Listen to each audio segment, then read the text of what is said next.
Now we need to talk about some potential problems with capitalism. Number one, does capitalism naturally create inequality? Capitalism is built on incentives. It's built with the idea that the people who work harder do better, and the people who create and come up with new ideas and are innovative and creative get paid more. On the other hand, there's also a belief among some people that the people who have more find it easier to continue to get more, so that over time the rich get richer and the poor might get better off too, but the rich are going to get richer faster than the poor. And we'll talk about that and see if some of those things are really true. Does competition erode naturally over time?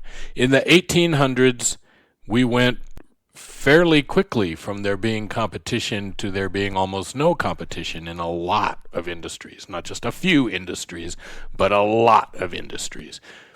During the progressive era, we passed antitrust legislation. We broke those companies up. We started a whole bunch of programs to create competition. But if we look around the world today, we think of companies like Microsoft, Apple, Google. There's a small number of companies that are very important in our lives. Amazon. Is it a defect of capitalism, or is this a change and capitalism is becoming something new and different in the information age? Something to think about. There's an internal conflict, obviously, that should be, again, clear to you, that workers want higher wages and businesses want to pay you lower wages. How that all transpires and what that is and how that relationship works is something we need to talk about. But the critics of capitalism contend that over time businesses win this fight and that workers' wages don't keep up. And in fact, since 1980 in the United States, people who work by the hour have barely kept up with inflation, and they're basically making the same money they were making 30 years ago.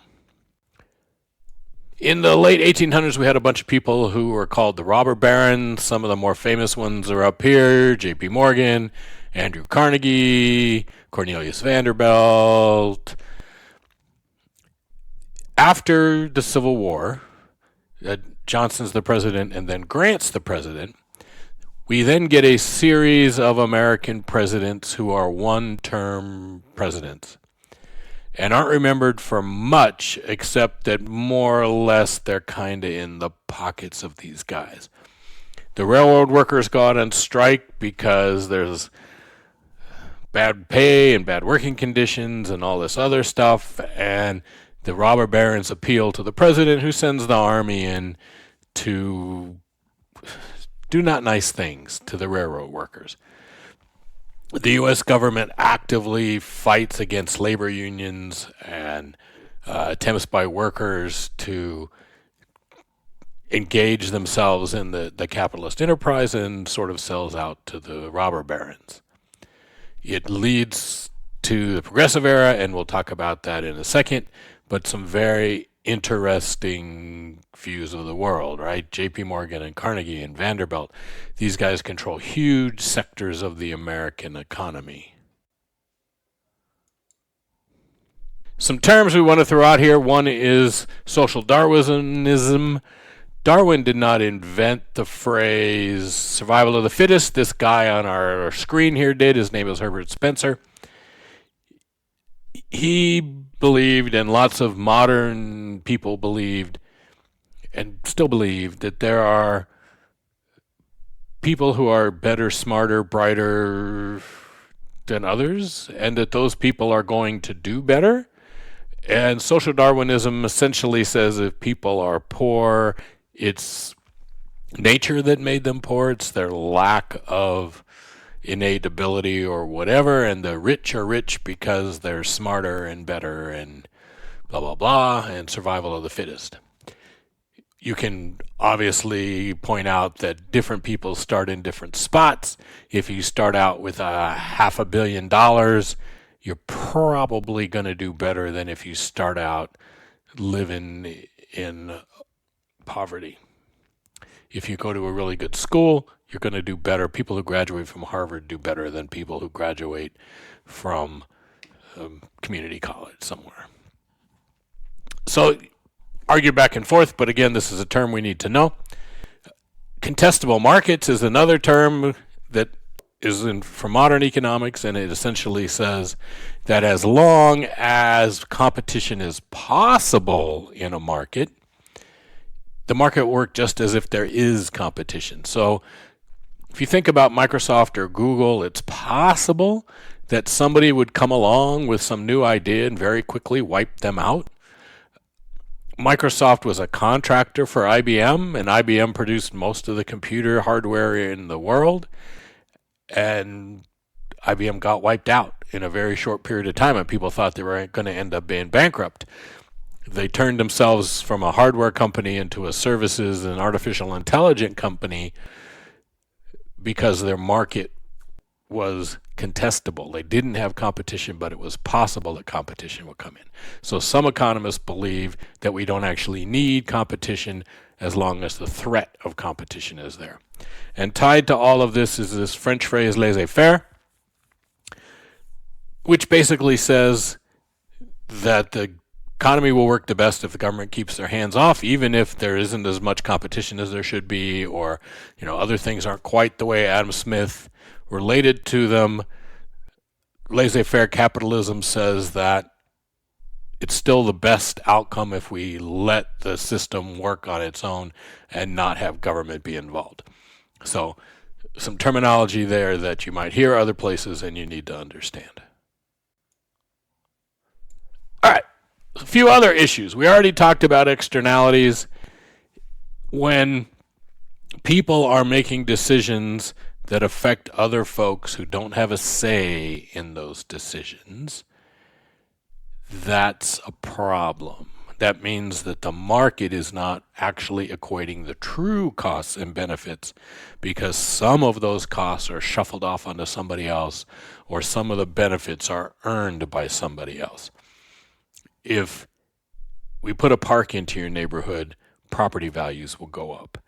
If everybody who benefits from a park puts some money into a pot because that park is there, we'll have more parks. We don't have enough parks, and one of the reasons is that the people who benefit from the parks don't pay for them. There's a mismatch in the market, if you will. Again, we also talked about asymmetric information. If I know something you don't know, and then we try to make a deal, the market isn't going to price those things correctly. If I know I'm selling you a mortgage-backed security that's valueless, and you don't know that, you're going to pay me for this bond, which turns out to be garbage. One of the other criticisms that often is laid at capitalism is businesses need to make a profit. They're in business to make a profit. If they built cars that lasted 20 years, the car companies wouldn't sell nearly as many cars. Car companies build cars that only last a certain amount of time. They could certainly build cars that last longer, but why don't they? Planned obsolescence, that's called. We build things. Capitalists are accused, at least, of making things and designing them on purpose to have short lifespans, so you have to keep buying new ones. Apple always comes out with a new version of the iPhone or a new version of the iPad, and you want to get rid of your old one and get a new one, and that's very profitable for them. Some of the things that work counter to this, one of those historically has always been unions. When workers unionize and they band together, they can then negotiate much more effectively with the company that they're working for. It's a more even relationship, which is why big-time capitalists are often anti-union. Henry Ford paid his workers extra money to keep them from joining the union. If you've never read The Grapes of Wrath, you should go read the book The Grapes of Wrath. We also had the progressive movement in the United States, the late 1800s through the Great Depression. There were tons of laws passed during the progressive era to make, that was era, not area, to make workers' lives better, to make it harder for the government to intervene between the union and the company, to make the company have to deal with the union instead of being able to get the army to come in and beat up the workers. So many laws to help unions wage minimum wages and maximum hours you have to work. Teddy Roosevelt. Teddy Roosevelt was probably the only truly progressive who was president. He had something called the Square Deal, where he talked about the need to have fairness for everybody, fairness for companies, and fairness for workers, and fairness for consumers, and fairness for everybody. He broke up Standard Oil, got rid of a lot of the monopolies and trusts that existed, yelled and screamed at businesses that were doing things that he didn't think were appropriate, created the Food and Drug Administration to make sure that the food being sold was good and healthy, started national parks. He also went out, I put that little flag there and a little picture of the Panama Canal. He also went down and sent the army down to steal Panama from Colombia and build a canal, which we took over, and we also kind of took over the Philippines. If you've never read the book The Jungle by Upton Sinclair, Roosevelt read that book, and based on that and what he read in that book and how the meatpacking industry worked and some of these other things worked, he started this FDA and regulation of food and drug. This tops out during the Great Depression, and then after the Depression, the country kind of turns the other way with regard to labor. But again, we'll talk about that more.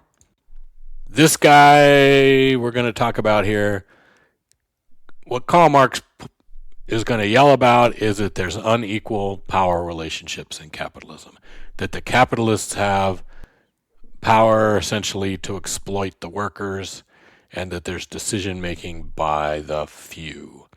And we'll talk about that and his view of that here in a second.